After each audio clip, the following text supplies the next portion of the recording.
পাকিস্তানের একজন ডক্টর সাইদ, তিনি নতুন করে ক্যান্সারের উপরে গবেষণা করেছেন এবং এটা পত্রিকায়ও লেখা হয়েছে। তিনি ক্যান্সারের নতুন একটি বিষয়ের উপরে গবেষণা করেছেন এবং এই গবেষণার জন্য তাকে পুরস্কৃত করা হবে। এই জন্য তিনি নিজের দেশ ছেড়ে আরেকটি দেশে যেতে হবে। তিনি সেই দেশে যাওয়ার জন্য বিমানের টিকিট কাটলেন।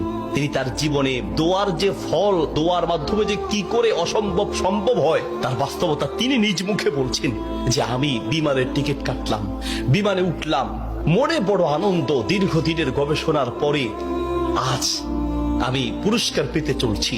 বিমানে ওঠার পরে 1 ঘন্টা কোন রকম বিমান চলার পরেই আমাদেরকে পাইলট বলল যে আপনারা বেল শক্ত করে বাঁধেন, কারণ বিমানের যান্ত্রিক ত্রুটির কারণে সামনে আগাতে পারবে না। আশেপাশের যে কোনো একটা এয়ারপোর্টে আমরা সুযোগ পেলেই সেখানে ল্যান্ড করব। তিনি বললেন। কিছুক্ষণ পরেই বিমানটা ল্যান্ড করলো। আমি একবারেই ভেঙে পড়লাম যে আমার বোধহয় যাওয়া হবে না। বিমান ল্যান্ড করার পর জিজ্ঞেস করলাম এটা কি যাবে? বলছে যে ত্রুটি, এটা আজকে যাবে না। তাড়াতাড়ি বলছেন যে আমি সেই বিমান বন্দরে বিমান থেকে নেমে চলে গেলাম ইমিগ্রেশন কাউন্টারে, গিয়ে বললাম যে আমি তো ওই জায়গায় যেতে চাই, পরবর্তী বিমান কখন? বলছে পরবর্তী বিমান কমপক্ষে 16 ঘন্টা পরে, আর এই বিমান যাওয়া সম্ভব নয়। তাহলে আমি কি করব? বলছে আপনি একটা কাজ করেন, যতদূর এসেছেন 3 থেকে 4 ঘন্টার মধ্যে আপনি পৌঁছাতে পারবেন যদি দ্রুত একটা প্রাইভেট কার নিতে পারেন। বলছে আমি তাড়াতাড়ি সেখান থেকে বের হয়ে ব্যাগটা হাতে নিয়ে দৌড়াতে দৌড়াতে এয়ারপোর্টের বাহিরে গিয়ে এক প্রাইভেট কার ঠিক করলাম। প্রাইভেট কার ওলাকে বললাম ভাই যত দ্রুত পারেন আগাতে থাকেন, টাকা নিয়ে টেনশন নাই, কারণ পুরস্কার তো বিশাল পুরস্কার, আপনি আগাতে থাকেন। প্রাইভেট কার ড্রাইভার গাড়ি চালাচ্ছে তো চালাচ্ছে। তিনি বলেন মোটামুটি কিছুক্ষণ যাওয়ার পরে হঠাৎ বিশাল তুফান শুরু হলো। প্রচন্ড তুফান দেখে ড্রাইভার বলছে ভাই সামনে যাওয়া সম্ভব নয়। বলছে চেষ্টা করেন। বলছে দেখছেন কি অবস্থা, রাস্তাঘাট সব গাছ বালা ভেঙে রাস্তায় পড়ে আছে। যখন তুফান আরো প্রচন্ড বাড়তে লাগলো আমি অবশেষে নিরাশ হয়ে বললাম যে জীবন বাঁচানো দরকার, পুরস্কার দিয়ে কি হবে, নিজেই যদি মরে যাই থাক, পুরস্কারের চিন্তা নাই, সামনে যাওয়ার দরকার নেই। আশেপাশে বাড়ি ঘর দেখলেই কোন একটা বাড়ির সামনে গিয়ে দাঁড়ান, বাড়িতে গিয়ে অন্তত নিজের জীবনটা বাঁচাই। একটা ঘর দেখতে পেলেন, ড্রাইভার সেই ঘরের সামনে গিয়ে দাঁড়ালেন, দরজায় নক করলেন। একজন বুড়ো মহিলা বের হয়ে দরজা খুললেন। বলছে বুড়িমা আমরা মেহমান বিপদে পড়েছি, বাহিরে তুফান চলছে, একটু আশ্রয় চাই, কোনো পুরুষ থাকলে বলেন। বলছে ভিতরে চলে আসেন, কোনো পুরুষ আমার ঘরে নাই, তবে আপনারা বসেন, নিশ্চিন্ত থাকেন, আমি আপনাদের মেহমানদারির ব্যবস্থা করি। বলছে ঘরে পুরুষ নেই তো কোথায় গিয়েছে? বলছে কি বলবো দুঃখের কথা, কিছুদিন আগে আমার ছেলে এবং আমার স্বামী তো আগেই মারা গিয়েছেন, আর কিছুদিন আগে আমার ছেলে এবং ছেলের বৌমা দুইজন একসাথে অ্যাক্সিডেন্ট করে দুনিয়ার থেকে বিদায় হয়েছেন। বাড়িতে শুধু আমি আর আবার নাতিটা আছে। বলছে আপনারা বসেন, একটু মেহমানদারি ব্যবস্থা করি। মেহমানদারি হিসেবে কিছু খাবার দিয়ে ডক্টর সাইদের সামনে দিলেন, আর বুড়িমা তিনি নামাজে দাঁড়ালেন। নামাজ শেষের দিকেই তার নাতি হাউমাউ করে চিৎকার করে কান্না শুরু করলেন। প্রথম থেকে কাঁদছেন অল্প আস্তে আস্তে, পরে প্রচন্ড চিৎকার। ডক্টর সাইদ বলেন বুড়িমা আপনি কি করছেন, একটু নাতিটাকে নিয়ে আসেন, এইভাবে কাঁদছে কেন? পরে নাতিটাকে কোলে করে নিয়ে আসলেন। ডক্টর সাইদ জিজ্ঞেস করলেন যে তার চেহারা পুরো নীল হয়ে আছে, তার কারণটা কি, ওর কি রোগ হয়েছে? বলছে ডাক্তার সাহেব কি বলবো দুঃখের কথা, আল্লাহ আমাকে পরীক্ষা করছেন। আমার স্বামী তো অনেক আগেই দুনিয়া থেকে বিদায় হয়েছে, আমার সম্বল ছিল আমার ছেলে, সেই ছেলেটাকে আল্লাহ নিলেন, ছেলের বৌমাকেও নিয়ে গেলেন। আমার এই নাতিটা কোন রকমে আমার কাছে ছিল, তাই সে যায় নাই, এই জন্য অ্যাক্সিডেন্ট করে তারা মারা গিয়েছে, কিন্তু ছেলেটা রয়ে গেল। এখন এই ছেলেটার একটা কঠিন মারাত্মক ক্যান্সার হয়েছে, যার চিকিৎসা আমাদের দেশে সম্ভব নয়।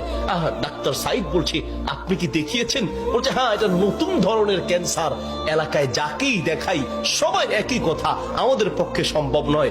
তো ডাক্তাররা কি পরামর্শ দিয়েছে? বলছে পাকিস্তানে যেতে।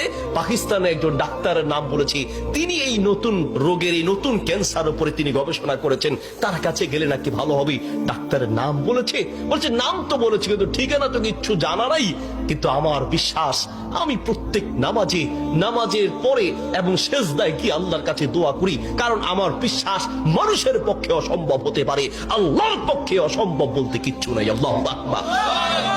আমি প্রতিদিন নিয়মিত আল্লাহর কাছে দোয়া করি, মালিক আমি তো সেই ডাক্তার হসপিটাল কিচ্ছু চিনি না, আমার পক্ষে চেনা সম্ভব নয়, তার কোনো ঠিকানাও কারো জানা নাই। তিনি নাকি পাকিস্তানের ডাক্তার।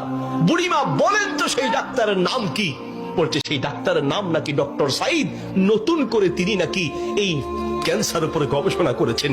বলছে বুড়িমা কসম করে বলেন তো ডাক্তার সাইদের সাথেই আপনাকে দেখা করতে বলেছে? মহিলা বলছে ভাই আপনি মেহমান মানুষ, আমি কেন আপনার কাছে মিথ্যা বলতে যাব?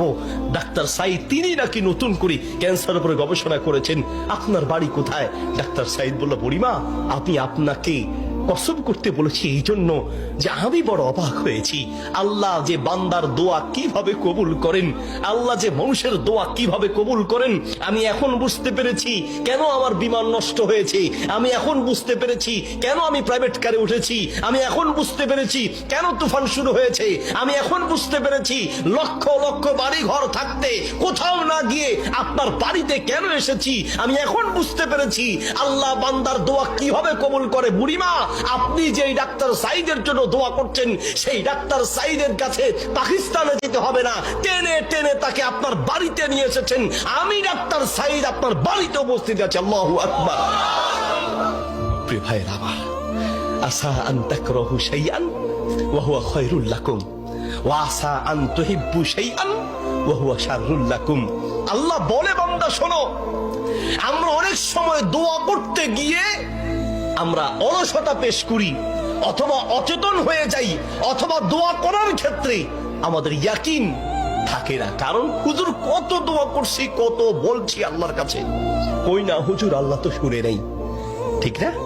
অনেকের কথা অনেক হুজুর দোয়া করার জন্য বলেন, কত দোয়া করছি হুজুর, তাহাজ্জুদের সময় দোয়া করছি, শেষ রাতে দোয়া করছি, চোখের পানিতে মুখ ভাসিয়ে দোয়া করছি, কত চাইছি আল্লাহর কাছে, হুজুর আল্লাহ দেয় নাই। শোনেন আল্লাহ বলেন বান্দা মাঝে মাঝে আমি তুমি চাও আমি দেই না, এই যে আমি দেই নাই হতে পারে আমি এই না দেওয়ার মাঝেই তোমার কল্যাণ আছে। আল্লাহু আকবার।